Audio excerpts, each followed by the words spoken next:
मैं उन्हें आवाज दे रहा हूं, श्री हरीश शर्मा यमदूत आए और कविता सुनाए। हमारे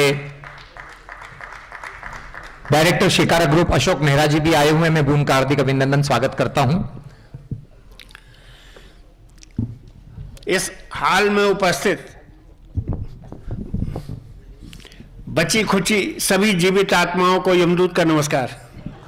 स्वागत है साहब। हास्य कहीं भी उत्पन्न हो जाता है। आप जाते हैं कहीं भी, गौर करें। अब आजकल तो बल्कि नेताओं का आप देख रहे हैं हाल कि जनता उनकी जय नहीं बोलती है, तो वो घर से 2 चमचे लेके चलते थे। एक नेताजी थे, उनके एक चमचे का काम यह था, दाहिनी तरफ जाके खड़ा हो जाता था तो वो कहता था नेताजी की, बाएं तरफ वाला कहता था जय।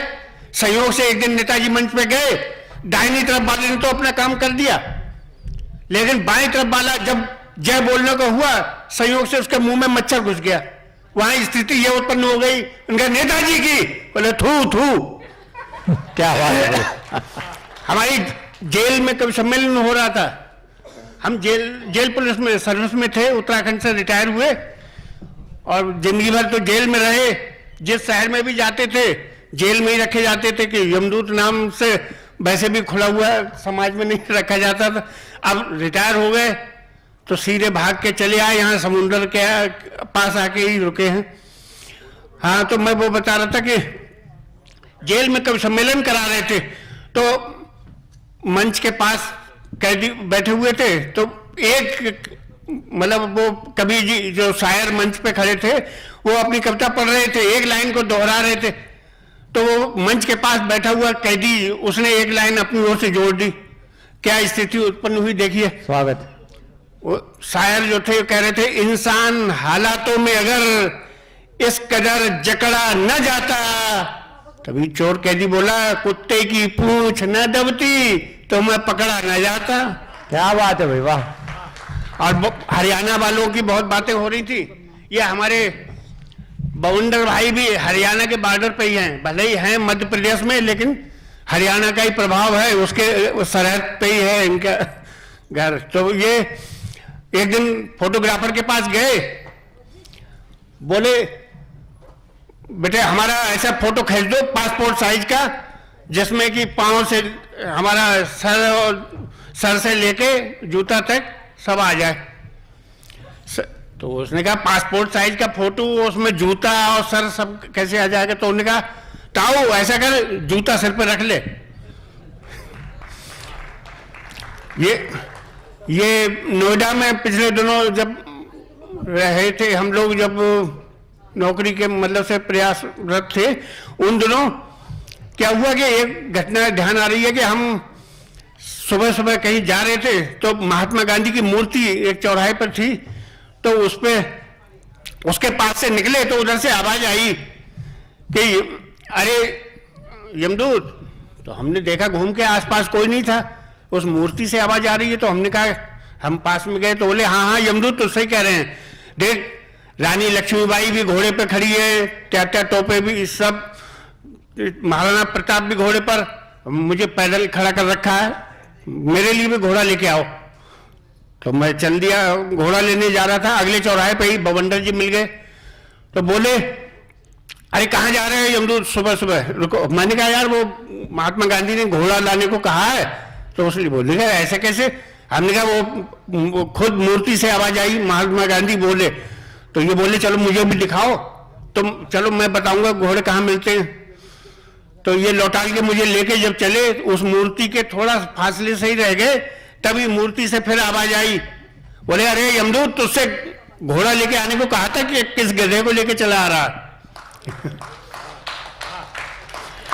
आप लोग यमदूत नाम से चक्कर में होंगे, आमतौर पे लोगों के दिल में सवाल उठता है। हम कहीं आकाशवाणी में भेंट वार्ता में गए तो हमसे अंत में एक सवाल किया उन्होंने कि यमदूत जी आपने ऐसा अटपटा नाम रख लिया, इससे आपके परिवार के दूसरे सदस्यों को कोई दिक्कत नहीं होती, वो कोई एतराज नहीं करते? हमने कहा फिलहाल तो कोई एतराज नहीं करते।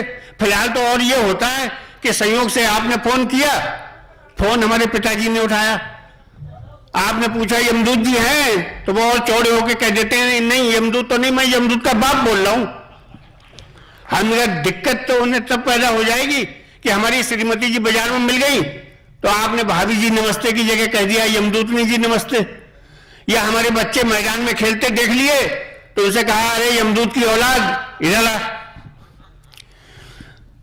मैं कविता सुना रहा हूं, नेता बड़ा या भैंस। अभी अकल बड़ी की भैंस की बात हुई थी तो मैंने उसी तर्ज पे अपनी कविता का शीर्षक रखा है नेता बड़ा या भैंस।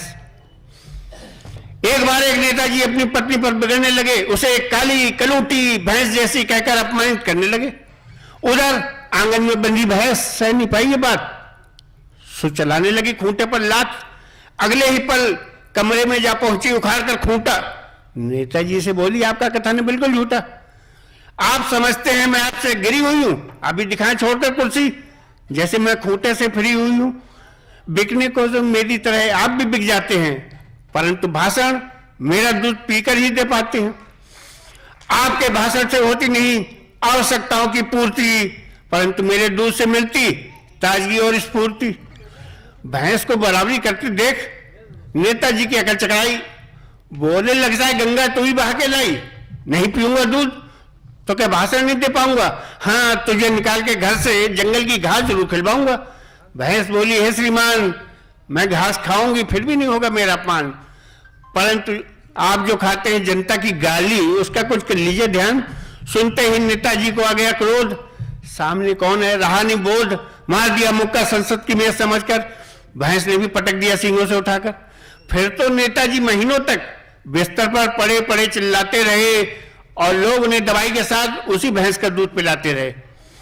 अब मैं एक कविता धुआं और भूत सुना के ठिकाने लग जाता हूं, उसमें वो कविता जरूरी है सुनाना क्योंकि आयोजकों को धन्यवाद देना है।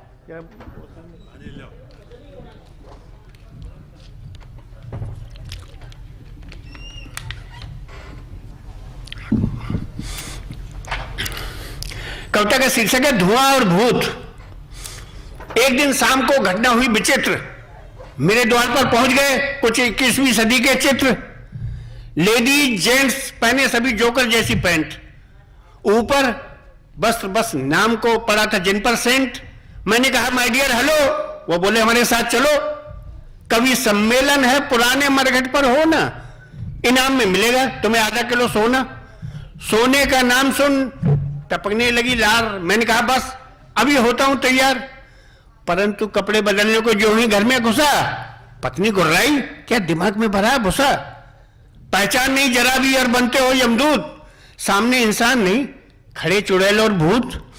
मैं बोला क्या फर्क पड़ेगा भूत हो या इंसान, फिलहाल तो केवल सोने पर रखो ध्यान। इंसान तो वैसे भी अब अश्लील नृत्य व गानों में मगन है, इंसान तो वैसे भी अब अश्लील नृत्य व गानों में मगन है, ऐसे में इन भूतों की सेवा कराता ही कौन कब सम्मेलन है।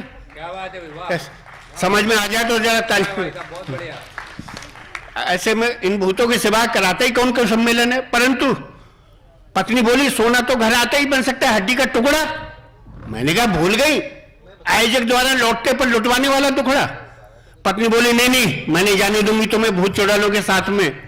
मैंने कहा याद करो देवता तक गए थे शिव जी की बारात में, क्या बात है। श्रीमती जी ने देखा हम नहीं रहे हैं मान, सो एकाएक जला दिया मुट्ठी भर लोबान, जिसके धुएं से डरकर भूत चुड़ैल तो भाग गए, परंतु हम उसी क्षण जैसे नींद से जाग गए कि अनपढ़ होकर भी भूत प्रदूषण से इतना डर रहे हैं और हम सिगरेट के बहाने खुद धुआं पेट में भर रहे हैं। क्या बात है वाह। भागे भी तो साथ साथ कितना अपनापन है, हे कविता प्रेमी भूतो तुम्हें 100 बार नमन है, तुम्हें 100 क्या बार। बात, वाह वाह धन्यवाद।